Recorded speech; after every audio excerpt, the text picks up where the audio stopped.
So we have a Delta MA. I've been representing them for a while since I work with the galleries in Beverly Hills. They're getting a lot of awareness internationally. We already saw a couple of their paintings. They also they joined Venice festival, and they are like a namely emergent surrealism artists. Their style is like they have these the sculptures, and they paint everything based on the sculpture, so people they can see they're pretty much they have their own style, and they are couples. They all medical doctors, psychologist doctor. Before they meet each other, they just coincidentally they are artists, and they love art, and you can tell there's a lot of the elements mixed with the surrealism, and also their style of the color. So we can just let Arthur to talk about astrological art. Arthur Kwon Lee. Well, Heidi, Artbit Oliver, thank you for having me, first of all. So the work that is in this show is not necessarily like astrologically based, but I do explore a lot of archetypal symbolism. And the inception of a lot of this came from the fact that I think that artists were all sort of like cultural sommeliers, where we have to navigate our experiences and articulate something to share. And for me, as for many artists, it's this reflection of our identity. So when I was at George Washington University, that was me trying to explore imagery from both the East and the West. And as I went down that rabbit hole, I started to realize that there's some universality cross-continentally, regardless of the cultural context. And I think there's something profound about that. So my work is sort of encapsulating all of this in a very, colorfully vibrant way. It's almost like the colors have a certain pop art sensibility to them, but the subject matter is in regards to the ancients as well. In this case, we have what we're seeing on the screen. We have two busts, which is usually what I do is I stack a lot of figures into one, so what we try to have is a multivariate approach. We have one triptych here that I think Giovanna is showing here, where it's 3 different pieces onto one. And these are all from visits I've had to museums. And, it's almost like it's a fusion of formalism and contextualism, where something really hits me, and I feel like it's also archetypally significant. Another thing that I always try to share with people is that it may look like, a certain artistically vibrant chaos, but there's really nothing random about all these figures I choose. They're both significant to me for those 2 reasons. And I think that's where my language is made.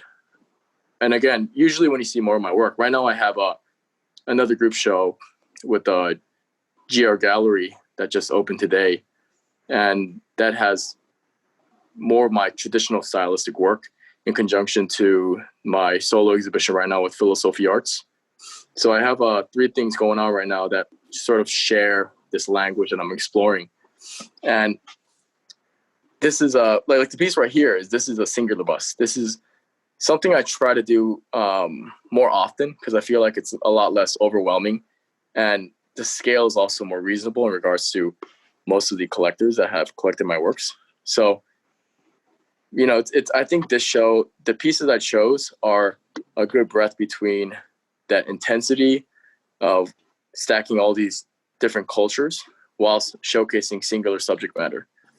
This one specifically, titled The Emperor's New Clothes, is of the Emperor Nero. And one reason why I'm so obsessed with history is there are patterns here. And I feel like we can learn from this. Like a lot of the social disconnect that's continuing in our social fabric has already happened. And there's lessons to be learned from these authoritarian track record that a lot of our cultures have. So I try to sort of showcase that, because art isn't necessarily always about beauty, right? To me, I think it's more about language in today's age. So I'm exploring all this and sort of trying to make the old new, with my color choices, and the diversity of mark making.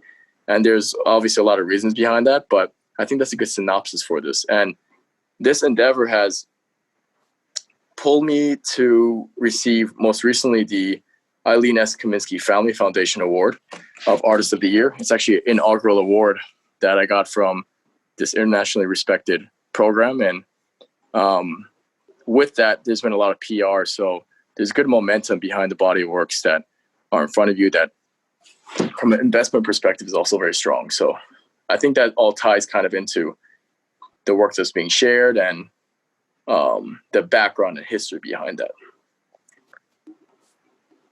That's great, Arthur. Is there anything else that you'd like to share with art lovers and collectors that might be listening now and throughout our weekend vernissage about you personally, how you became an artist, where you see your work going? Sure. Actually, yeah, that's a perfect question. So a lot of the stuff I've been, my whole background is very strange because I sort of feel like I'm like a unicorn in many ways. Because before I was an artist, I was a national taekwondo medalist. So there was a lot of, the archetype of the martial art approach sort of influenced the intensity behind my work. So I feel like if you stack that with the fact that, my parents' upbringing also, my mother is a composer and she has her dissertation in music theory. My father is the religious and philosophical scholar who does all his lectures. And that sort of fusion, I sort of became like a visual fusion of them. That's the way they put it. So that sort of is a good substructure for where this imagery is animated from. And I think that on top of my regular visits to these museums that just breed humility in my process is all stacking. I'm just trying to put all these variables and animate those ideas essentially. And the stuff that I'm trying to explore now, a lot of like every single series I make is generally inspired off a certain text that I'm reading. And I'm reading The Presence of Other Worlds, and it's by a Swedish mystic. It's being interpolated obviously by different authors, but it's given me a lot of substance to work with. So I'm reading a couple texts right now that are going to allow me to go down that rabbit hole essentially. And my work is definitely very, very spiritually driven.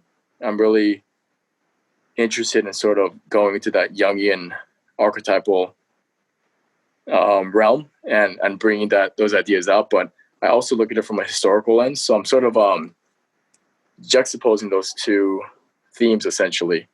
And if you're interested in that that realm, in regards to articulating the other and sharing it, that's just what I'm analogous with. So yeah, I mean, beyond that, I'm just excited to continue sharing my work with you all and the community in Hamptons. Fantastic. Well, thank you for sharing that extra bonus about your passions, aspirations, and where you're heading with your work as well. And I believe I just want to remind our art collectors and art lovers that are on with us tonight that at the end you can send any questions or interest in any of the pieces that you see or talked about tonight by contacting Giovanna